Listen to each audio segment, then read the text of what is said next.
What do you say, Aaron? What do you think? Should we kick it off here? We might. I don't think we're going to get any more. I think we'll just do her. Okay. Are We you have two other recording? sessions. You know, the two other sessions competing with us. Yeah. So Yeah. Well, Scott, thanks for choosing us today. This is going to be your personal session. And I am pleased to introduce you to Kris McDaniel. She's the social studies consultant for the Wisconsin Department of Public Instruction. She spent 14 years in the social studies classroom. In her current role, she provides technical and curriculum support to social studies programs at the district level, as well as for colleges and universities, service agencies, and professional organizations. She's one of the folks who is instrumental in creating the updated personal financial literacy standards and is a terrific resource. I got to hear her speak a couple of weeks ago. She will be sharing more with you about bundling the standards today. And so thanks, Kris, for being with us. Absolutely. And, and next we have Professor Emeritus Mark Schug. He formerly taught at the University of Wisconsin-Milwaukee and are you currently or formerly the Senior Program Advisor to Lakeland? I'm still involved with Lakeland. Yeah, and we're actually doing several programs again this year. So Scott Niederjohn still has his hooks in you? Oh yeah, I'm afraid so. Okay. Yep. Great. He in his past life, he's also taught middle school and high school. He's been a driver of financial and economic literacy within the state of Wisconsin.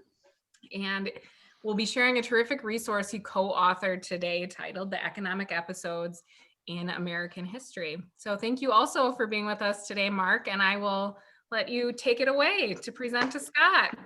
Okay, so I'm going to hit my share screen. Is that okay? Mm-hmm. Great. All right, so we are going to do that. And then here are the slides, Kris. And see, there we go. Okay, so we're going to talk about bundling standards and give you a long example of how you can do that. But I think you'll like the story. So Kris in a minute is going to talk about bundling social studies standards. Then the whole rest of the thing is going to be a story. We're going to talk about racial discrimination in the 40s and 50s. And then we're going to talk about what insights might economics provide to explain the racial integration of Major League Baseball. And in that, we're going to be looking at choices, costs, incentives, competition, and voluntary trade. But also, those are kind of economic ideas. We're also going to be talking about continuity and change and evaluating a primary source. Those are history examples. So what we're trying to say is that you can bundle economics and history quite readily. And so on the left there, I've got a image of the social studies standards, and on the right is the economic episodes in American history book. And the co-authors here, just to make sure everybody knows what's going on here, are myself, Tawny Ferrarini, Bill Wood, and our buddy Scott Niederjohn. And so it's been a great author team. So over to you, Kris. Awesome. Well, what I have is nothing new. It's just gained some new titles. I was thinking about the pendulum swing that always happens in education, and this is another swing of the pendulum, but looking at this idea of bundling standards is the new title for it. It comes from, the term itself comes from the Next Generation Science Standards, and there's a link there. If we're going to be sharing the slide deck later, people can click on that directly. But it applies really well to social studies. It's the idea of pulling groups of standards together that makes sense, not doing this in a way that, oh, I had to meet this standard, how am I going to pull this in, but things that make sense. And Mark has an excellent example for this, a fun example coming up today. It's just one step in curriculum, but what it does is it helps students see those connections. There's so much research out there that shows that when you integrate social studies, kids understand it better and they remember things longer if they have something to tie it to other than just one strand. That's why we have the social studies in Wisconsin, not just history. We have the connections there. So what standards and indicators work together in a way that makes sense, in a logical manner, in a meaningful manner? And so when you look at these shifts in planning, I was kind of chuckling as I was putting this together, because Mark and I have known each other for a long time. He was my undergraduate advisor. And so it's been over 30 years that he and I have known each other. And this is the kind of stuff he was telling me in my undergraduate classes way back in the late 90s or the late 80s and early 90s. And we're still saying this. We need to see less of lists of names, dates, and places that students have to memorize. We see this mostly in history classes, the checklist of things. We need to see more of historiography, which is supported in our standards, the inquiry process as the instructional framework for learning. Let's move past these trick questions that see if kids are listening, if they're memorizing things, and look at standards-based authentic assessment. Let's move past that sit and get and go into inquiry, getting students thinking about and doing history, political science, economics, geography instead. It's just better for kids. Content drives instruction as students learn skills, and so both are important. And we have both in the new, I shouldn't call them new anymore, the 2018 standards. The history standards are completely historiography, and that frustrates some people. But using content that our teachers choose in our local control state combines with those skills makes it better for students. So that's kind of the really brief overview of looking at what does bundling standards. In this time of COVID, people have asked me, how can we make sure that we're looking at appropriate standards and what kind of things go together? And that's why I thought this presentation could be really good for today, because of looking at how to pull economic concepts into US history. A lot of teachers struggle with that. And so Mark has a terrific example for us today. Okay, well, thanks, Kris. Well, first, here are the social studies standards, and Kris, maybe you want to comment a little bit more. Here you see the economic strand. So this is, at 10,000 feet, right? This isn't the real detail. And you see the history strand. In my opinion, these two just melt together. I would agree, very much so. And people who aren't familiar or comfortable with economics have a hard time seeing that at first. But as an old-time econ nerd, the two of us see the connection really closely, and also the inquiry strand, looking at developing claims using evidence. That's what we do in social studies. That's what we do in econ. So yeah, pulling those together. All right, so you see here it says use economic reasoning. Well, that's the whole story that we're going to do here in the next few minutes.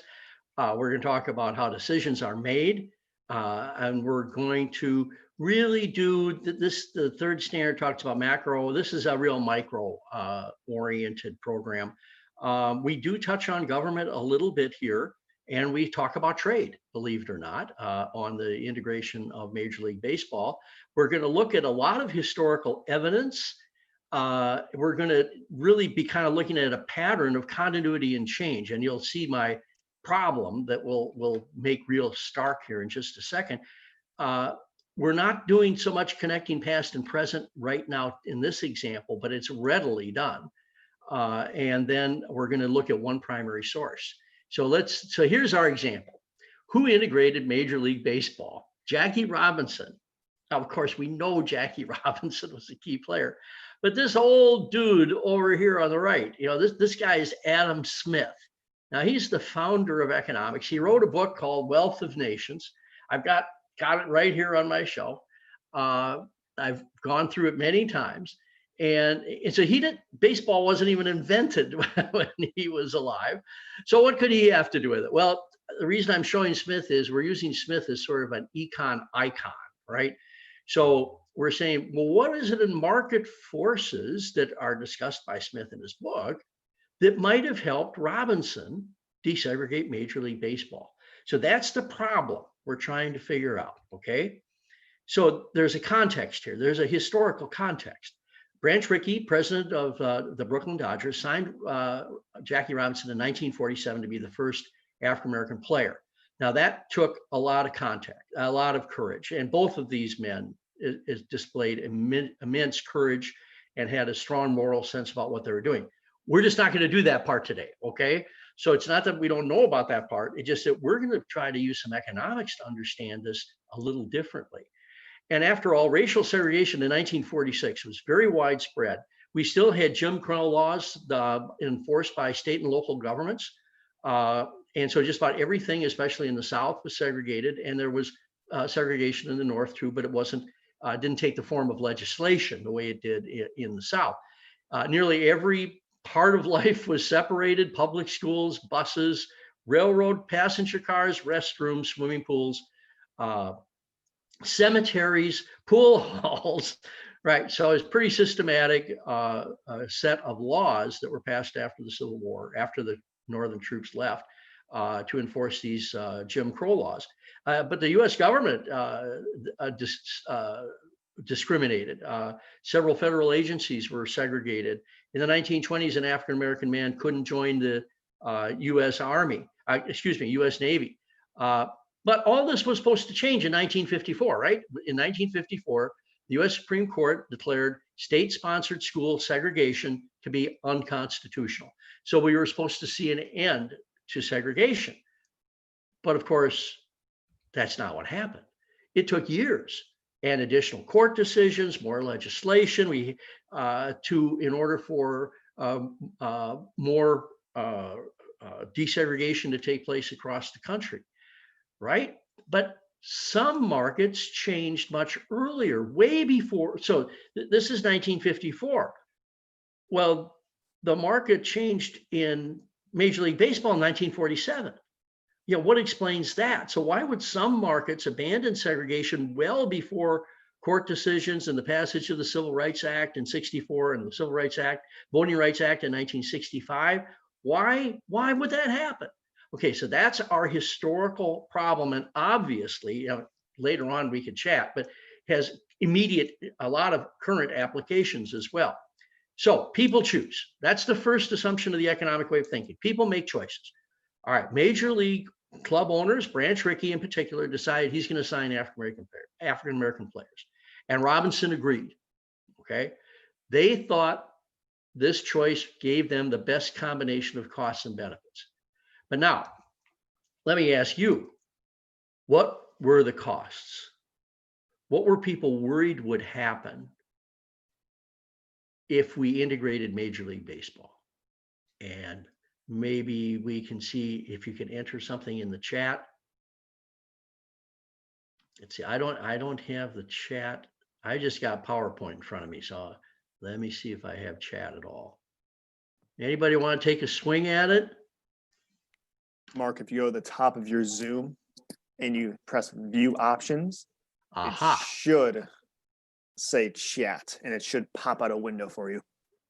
Yeah, and I can read them out loud to you too. If that's Go ahead, Aaron. We have people would stop attending games. How would they be viewed by other teams and fans, and loss of revenue? Well, that's pretty good. That anticipates pretty well. In 1947, the club owners were worried that white fans would stay away from the ballparks, that they wouldn't want to see African-American players.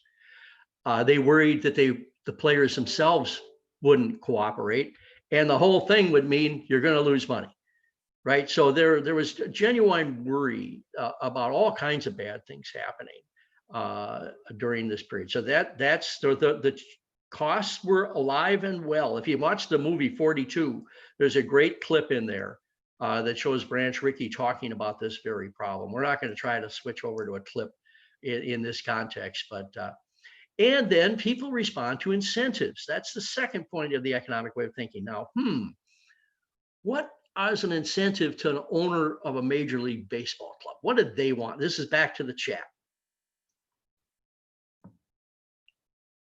What do Major League Baseball club owners want? We have appeal to a wider demographic, the best players in the world. I would add winning teams. They could possibly get AA players cheaper. All true, all good points. I think they want to make money. I think they want to earn profits, and they want winning, and kind of as you're implying, all the stuff that goes along with winning, and some of those other economic issues too, about hiring players that might not need to be compensated quite at the level of the current white players. All good points. All right, now one more participation part here. So Aaron's going to read, what are incentives to Major League Baseball players? What do they want?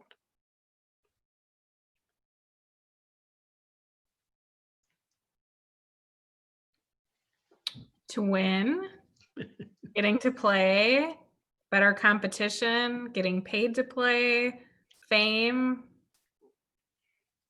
Kind of the same story, right? They want to earn money and they want to win and get all the good stuff that goes with winning. That's right. So people respond to incentives in predictable ways. So these incentives matter. So now think about the tension.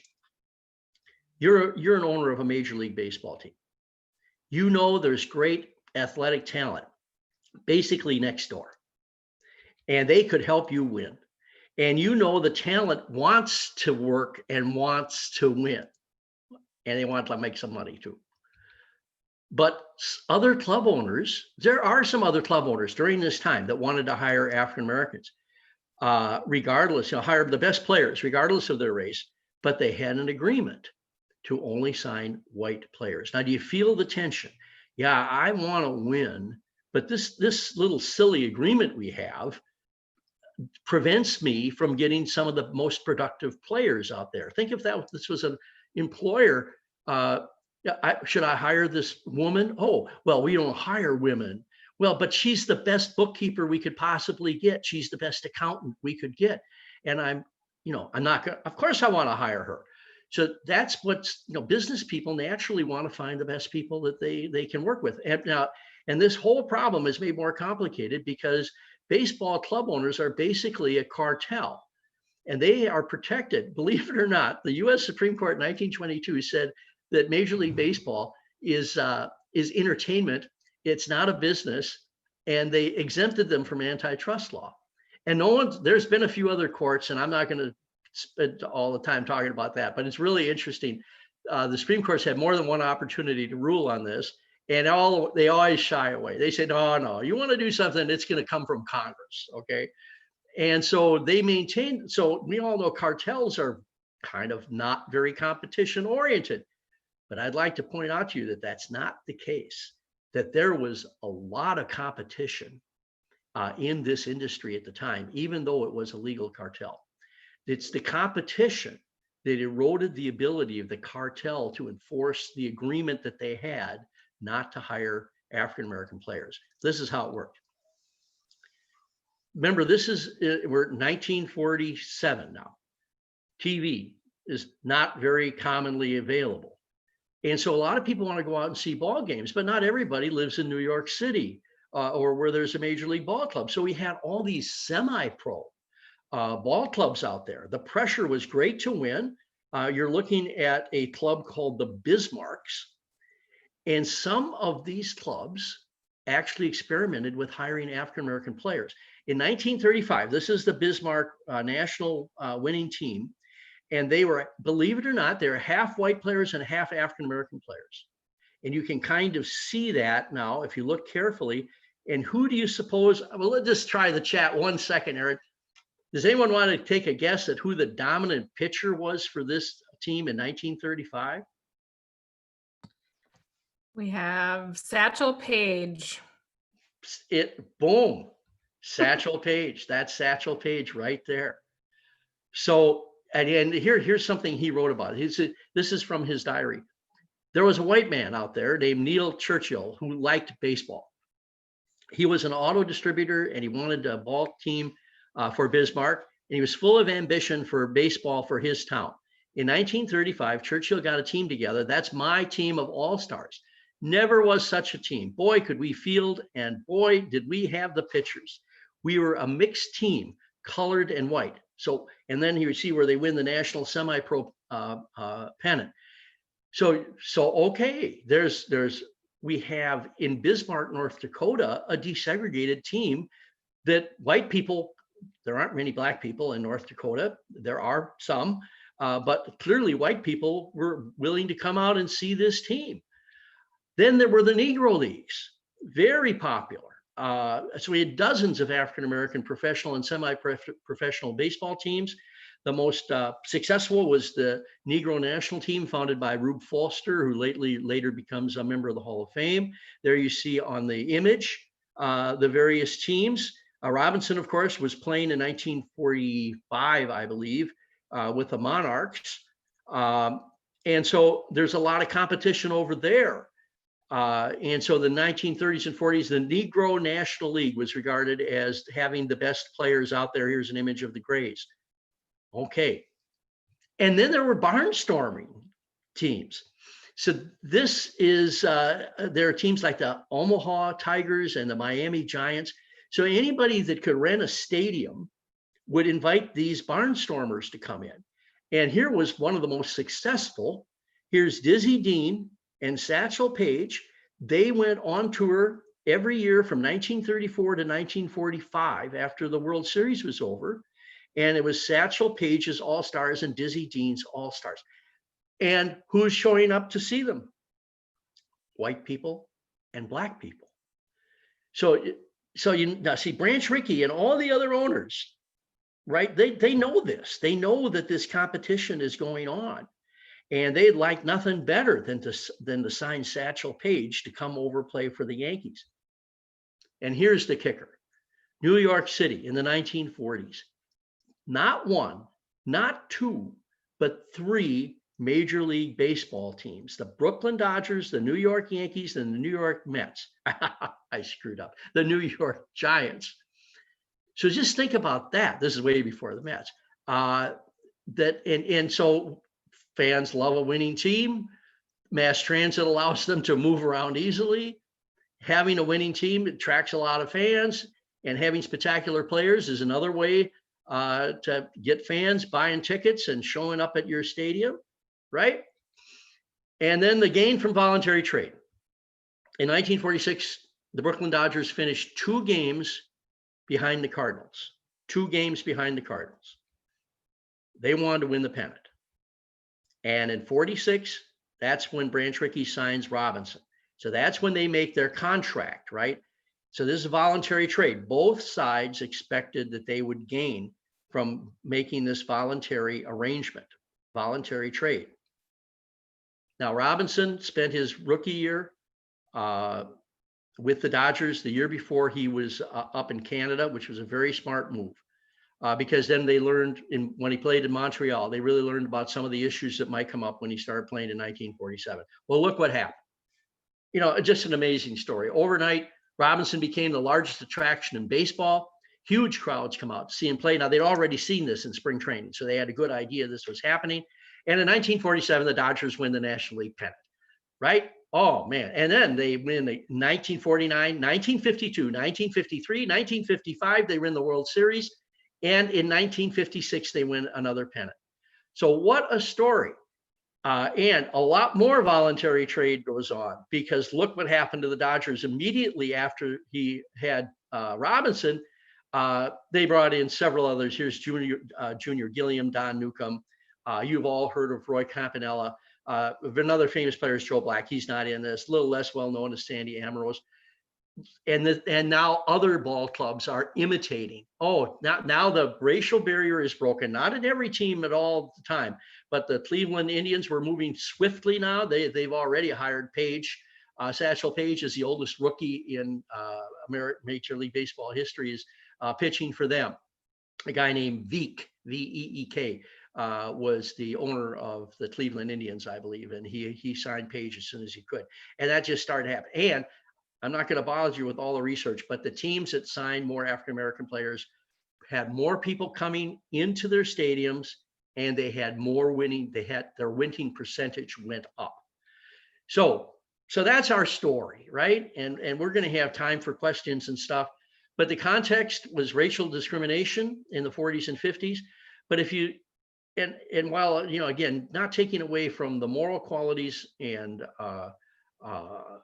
the desires of Robinson and Rickey to desegregate Major League Baseball for all kinds of good, sound, moral reasons. But if you focus on the choices, costs, and incentives and the rules of the game and the voluntary trade going on, and then you notice how this particular change happened. so swiftly. But we had the continuity of the rest of the markets did not move quite as swiftly and required more nudging through court decisions and additional legislation. And let's just spend just 1 minute here analyzing a primary source. Now, this is Branch Rickey in 1956. So the whole process got started in 1946. So this is a very rapid change that took place if you're doing your continuity and change thing. And he's speaking to a group that still exists, I believe, called the 100% Wrong Club in Atlanta, Georgia. This started in about 1934. So kind of a joke, right? Well, they had him, Branch Rickey, giving a talk. Now, I want to read to you what he said. I know that America is more interested in the grace of a man's swing and the dexterity of his cutting a base, his speed afoot, in his scientific body control, in his excellence as a competitor on the field. America, wide and broad, in Atlanta and in Georgia, will become instantly more interested in those marvelous, beautiful qualities than they are in the pigmentation of a man's skin, or indeed the last syllable of his name. Men are coming to be regarded of the value based upon their merits, and God hasten the day when governors of our states will become sufficiently educated that they will respond to those views. So this is 1956, before the Civil Rights Acts, still a lot of Jim Crow laws in effect. And then to analyze it, we ask, what is Branch Rickey's main point, right? And his main point is people want to see talent and merit, right? How does Rickey's point compare with Adam Smith's point that we made earlier in the chapter about profits and the invisible hand? So did Adam Smith's invisible hand, that is, people are acting in their own self-interest. We'd like to make money. We'd like to win. But in order to win and make money, we need to hire the best people. And to do that, we have to break the racial barriers that existed at the time. So that's the story. If you're interested in the Economic Episodes book, just real quickly, this is the structure of the book. It always starts with a personal story, case study, then the economic concepts are outlined, and then there's the historical context, which is meant to melt the history and the economics together. That is, the students would see this in their regular econ or history book if they're using one. Then we shift into the economic story, which is very similar to the story we just told. Then we have some questions and answers. Every chapter has a primary source. We just saw one, and every chapter has the then and now. Where in this particular book, we talk about gender issues of today in 2020.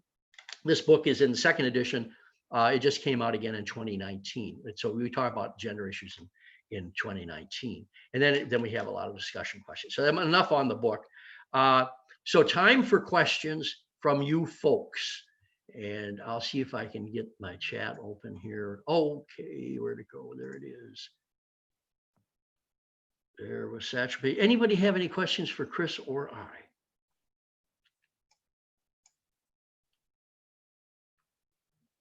Oh, Kris says, it sounds like the Martin Luther King, I Have a Dream speech, and you're right. Anybody else have any comments? I have a question, but it's a little too long to type. Okay, I think you can unmute yourself and go ahead and ask. I was gonna say it's a small group, so I think we'll be able to do that. I think we can do that. So you talked about how these owners basically broke down the racial barriers of acquiring Black players for the reasons to build revenue, but not for the reasons to actually break those barriers. So does that kind of fall into the fact that people will do things within their self-interest and are quote unquote not inherently good, but because of their self-interest, they were able to break down those barriers? We accept self-interest as a characteristic of human beings. And I don't require, self-interest is not necessarily greedy, rotten stuff, right? I'm doing this seminar. I'm not being paid. I care deeply about this book. Kris has been a friend for 30 years, and now I can do stuff from my office. So we regard self-interest as so. In 1909, no, I'm going to forget the exact date. I think it was in 1978, Mother Teresa won the Nobel Peace Prize. And at that time, I think it came with like $600,000. And the question is, did Mother Teresa take the money? Was she self-interested? She's a Catholic nun. She's a saint. Would a saint take the money? Of course she took the money. And she took the money and she gave it away, right? Because that was her self-interest. So just knowing that people are self-interested doesn't mean are there greedy, rotten people out there? Yes, of course there are. Goldman Sachs just got a gigantic fine leveled against them, and they deserved every nickel of it. So we're saying the world is made up of saints and sinners. And knowing that people are self-interested doesn't tell you which they are, because, this is Adam Smith, Invisible Hand, that by you acting in your own self-interest, good things often happen. And while Branch Rickey and Jackie Robinson may be primarily interested in making money and gaining fame and winning, they also brought down racial barriers. I mean, I'm going on too long here, but just think about it a little bit further. It's the middle of the night. You're in the South. You're south of Atlanta, and you're running a motel, and you've got 2 empty rooms. And an African-American family drives up and says, well, we'd like to rent one of your rooms. Imagine the guy look around and said, I'm breaking the law, and I might be the biggest racist on earth, but you know what? I want to rent you the room because I'm a business person, and so I'm self-interested. So this is what we saw a lot of this happen in South Africa to overcome racial barriers, and we've seen it in the United States many, many times. So anyway, that way too long a reply, but there it is. Any other questions that we've got out there? I think it's a good point, though, is that self-interest doesn't always necessarily mean profit. I work for the state of Wisconsin. I get nothing out of this monetarily, but econ is my passion area. I don't often get to say that because I'm the social studies consultant, and so I have to like all of them equally. But it's an area that is so under-taught in Wisconsin, but across the country. I've been looking at econ standards in other states for a while because we're writing alternate social studies standards for special ed students, and econ standards across the country are horrible. They're horrible. And trying to see how students learn these things, it's one of the reasons why I love this type of lesson, because it pulls it into history class, and it's going to hit your kids who aren't interested in other things. If they're interested in sports, man, they're there for this. But self-interest isn't always profit, and it isn't always for the greater good. I sincerely doubt these people thought about changing the entire way that African Americans lived in the United States at the time. They were thinking about their own needs, their desire to win, the profits that they might see, and weighing that against the costs. Yep. Did it help the civil rights movement? I don't know enough about baseball history to answer that. I don't know if they cared. But actually, it was a step. Okay, Branch it was a Rickey, step. Branch Rickey really did understand what he was doing. He was very cognizant. He got a lot of hate mail. He got a lot of death threats. So did Robinson. I mean, and Robinson, I bet they did. Yeah, sometimes was abused on the field. And so they knew what they were doing. It's just that you don't get the whole story if you don't talk about the competition part, that why, why this market, why now? And there were other markets that desegregated and fought segregation. Believe it or not, the railroad industry, the passenger railroad, they didn't want segregation on those cars. They could make more money if people could just show up and sit anywhere they wanted. But yeah, and so it took a lot to eventually undo those Jim Crow laws. So it took more than just markets. Markets were insufficient to get the job done.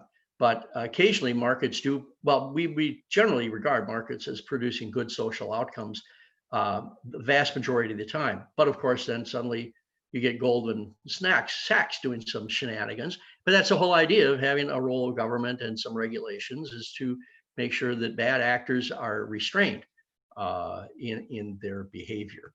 So I think we're going to move on to some little resources, if that's okay. We still have a little time, and I'm just wanting to show you, let's see, trying to get the slide to move. Hello, slide, you should move. Oh yeah, here we go. Okay. Well, Kris, I'm not sure how much you know about these resources, and if the other people on the call are interested, this is econ.eh.net. This is economichistory.net. And it's got wonderful resources. It's got, I'm pointing out to this encyclopedia they have. It's not a complete encyclopedia, but there are a lot of essays. Like for example, if you want to, what's the economics of the American Revolution? Well, there's a whole essay on that. What's the economics of slavery? They have a whole essay on that. What's the economics of the Civil War? And then they have some charts, this measuring worth thing. You can run an awful lot of great economic numbers. So that's a great resource. There's a new resource called Adam Smith Works that is done by an organization called the Liberty Fund. And I just want to point out, this lesson just jumps right out. For one thing, they've got a great video, a high quality video, an animal that trades. That's supposed to be Adam Smith on the left there, next to the young man. The young man was his tutor. They traveled across Europe after Smith gave up his professorship in Scotland. But anyway, see that it says Adam Smith and the U.S. Constitution. So there's another really nice integration. Was Adam Smith at the Constitutional Convention? Of course not. Were his ideas? Oh yeah, they all had read Wealth of Nations. George Washington and Thomas Jefferson had him in his library. Thomas Jefferson recommended Wealth of Nations as the best economics book out there. And Washington actually put some notations on it. And then, this one, The Invisible Hand and Spontaneous Roar, here's Trade for Win, a ghost story that might be aging a little bit now, but it's a debate between Adam Smith and John Maynard Keynes. So this is at Liberty Fund. It's called Adam Smith Works. So if you put Adam Smith Works into the Google search, it'll come right up. And then the Foundation for Economics, for Teaching Economics, runs actual programs, economics for teachers, but they actually have one on American history, Economic Forces of American History. So that's a great resource. And then the Federal Reserve Bank of St. Louis. Kris, do you hang around at all with those folks, Scott Wola and that group? Some, not as much as I'd like, but yeah, and they're doing some presentations for WCSS this year too. Aha, okay. Well, Mary Suter's done a fabulous job there. Here's Scott Wola. They've got lessons and videos, many of them on personal finance and economics, but they do have some history ones too. They've got several things on the Great Depression. I mean, a bunch. And they have some other things as well. And then at the same place, the Federal Reserve Bank of St. Louis, they have this thing called FRED. And boy, can you get charts and graphs? And whenever you see one of these slides, it came from FRED. And that's the Federal Reserve economic data. That's what it stands for. And I'm just showing you, look at this. This is the unemployment rate. In your whole life, you've never seen anything like this before. There it was, around 3.5%, 4%. And that's where it went over 10%, approaching 15% in about 15 minutes. And that's the recession that the government imposed given COVID. So anyway, you can do all kinds of great things. And so I am going to stop my share and see if anyone's left here. Hi, Scott. You hung in here for the whole time. And Kris, we're like 10 minutes early, but we don't have a lot of participation. So what do you want to do? Scott, do you have any questions at all? Not to put you on the spot, but. Well, a couple of things you were talking about, Kris, you being an economic junkie, you'd probably appreciate up here that not only do we require personal finance for graduation, we also require econ for graduation. Yay! So that's that's kind of cool. So and I have a couple middle school sections. So what I've started doing is actually kind of doing some introductory stuff with 7th graders, which I found pretty valuable, because then they see it again later and it's not the first time that they get it. And then there's econ embedded in a couple of my other business classes. And you know, Mark, when you were using the whole baseball thing, I said, I'm a baseball junkie through and through. So that's part of the reason to hang around. So that was, and again, the Satchel Paige thing was a wild guess because that was the first one that popped into my head. So that's cool that it was. I didn't realize, forgot he played in the Dakotas. But I think it was only for one season. But hey, we got it right for one season. It's good stuff. I guess maybe the question I would have, you know, just I love the extra resources, and I know I'll pass them along to the gentleman who does teach it at the high school. And I'm sure I could figure this out, but I don't know, maybe you having more experience with it. Would you see a big issue with possibly having some of those items on the economic history or things like that being too tough for, you know, like 7th or 8th graders to grasp? I'm thinking I could modify it, but I would think it'd be kind of cool to teach it from the angle of different things that actually happen that they're probably learning about in social studies anyway. We have a surprising number of middle school teachers that have adopted the book. And keep an eye out, Scott, because we're running a workshop for Economics Wisconsin where everyone's going to get 20 copies of the book. It's sold out in 2 hours. Wow. And so that's coming up in November. So, but we'll keep doing that. So this, if you if you stay in touch with us, you know, because this isn't the personal finance thing, but we do have a lot of middle school teachers. Now, not all chapters would be appropriate. Sure. But several of the early chapters are very appropriate for middle school. We get a lot of feedback from middle school teachers. You know, it's generally around the 8th grade. U.S. history is often taught at grade 8. Mm-hmm. Our predominant group are high school history teachers. Our next biggest group are econ teachers who like the history part. And sometimes that's the same teacher. Mm-hmm. And then our next group are the middle school teachers. And then we have a few college professors that use it in social studies methods classes to show a student how you could integrate the economics and the history. Yeah, I try to integrate it, like I said, into personal finance and introductory business stuff too, just because, you know, good or bad, I remember high school and early college, that was like, econ was like Egyptian hieroglyphics. You wanted to avoid it and have nothing to do with it. But then when I got out of the private sector and started teaching, I had to go back to school and take all that stuff, and you know, sitting here thinking, this makes a lot of sense. It only took me 25 years to figure that out. So now start catching up as to how it really is applicable to, you know, really everything. I mean, like you were talking about, everything, if you really look at it, could honestly boil down to economic decisions. Well, and I want to just piggyback on a point you made earlier. I mean, think about a perfect world. So we got a capstone econ course required, Mm-hmm. but if at 8, they used a few chapters out of our book and introduced the economic way of thinking. And if in 11, they used a few more chapters out of the book and got the economic way of thinking down again. And then the high school teacher, boom, the kids come in and already are fairly well versed. But let me make one other point. Geez, I'm talking too much. But one other quick point is, I really believe that when the kids bring the economic way of thinking with our book or whatever, into the history classroom, I think they learn the history better. I think that, look at that story. What a beautiful story. It's so prone toward being able to tell a story like that. And it raises, you know, so I do believe, so if you look at a typical US history textbook, I've got a stack of them back here.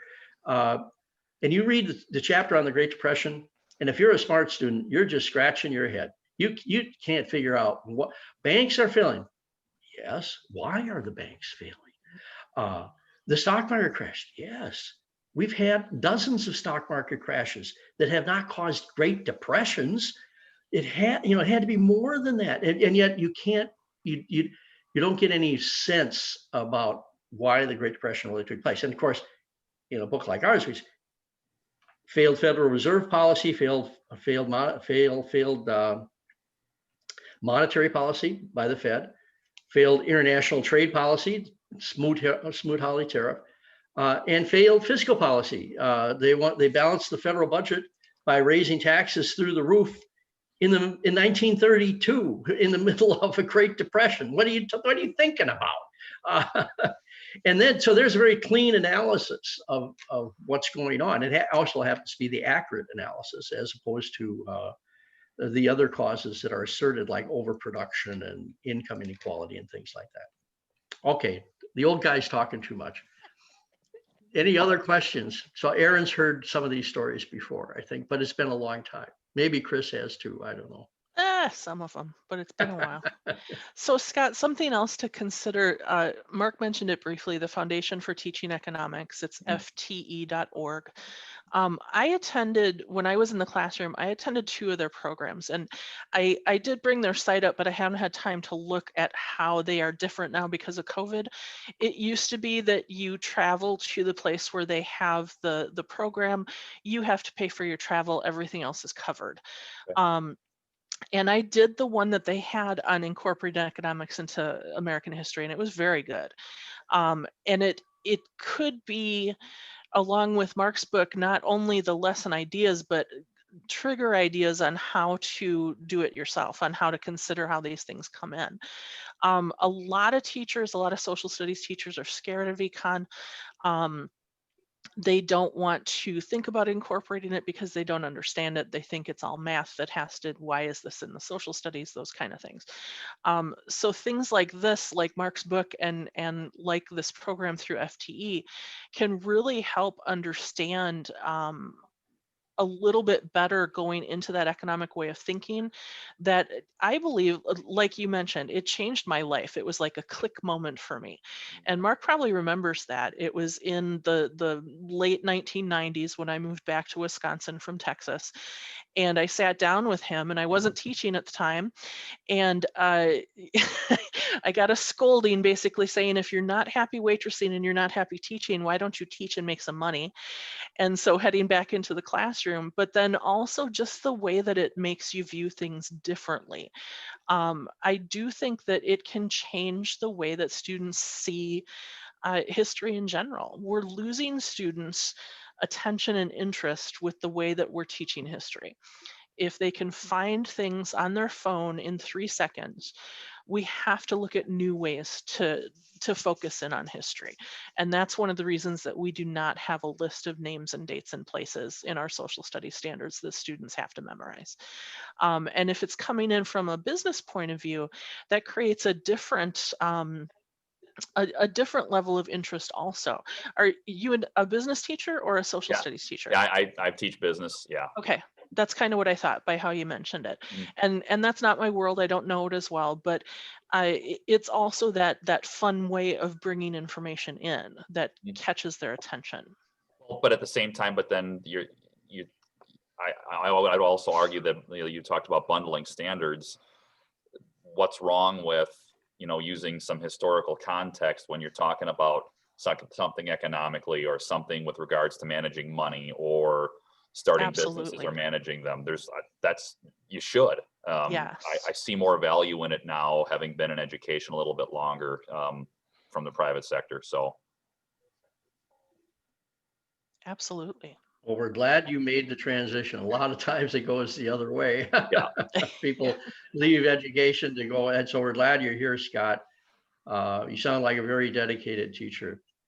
Well, thanks for the time. I appreciate you running it, even though it was just basically myself and those who were supposed to be here. So I appreciate it. Thank you very much. We enjoyed having you. Thank you so much for sticking with us. Yep. Have a good weekend. Thanks, you too. Okay. Goodbye, everybody. Thanks, Aaron. Thanks, Everybody. everyone. Really And great Scott, to see you, Kris. Thank you. You too. We'll chat Scott, sometime. don't forget about that final survey at the end. That's how you get your reimbursement. So. Okay. Oh yeah, don't forget that, Scott. No. Okay. So let me back up real quick. Is that emailed, or I'm trying to remember where I find that? It's on the schedule where you have all the links to get in. It's at the very end. Yeah. Okay. So you should have it right there with that information. Sounds good. Thank you. Okay. Thank you. Good. Have a Awesome. great Good job, weekend. everybody. Bye, Chris. everyone. Have a fish fry for me. We'll do. Do.